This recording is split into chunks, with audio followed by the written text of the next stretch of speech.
đám rồi.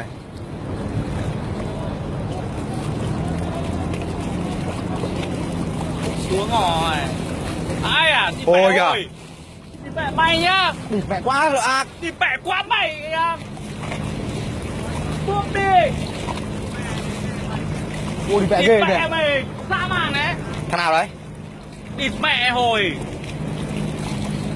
Thằng nào đấy? Ôi dã man thì mẹ chìm nửa mớn cát rồi vẫn hồi. Sợ luôn. Địt mẹ cháy quá ở bọn này. Về vãi đái à.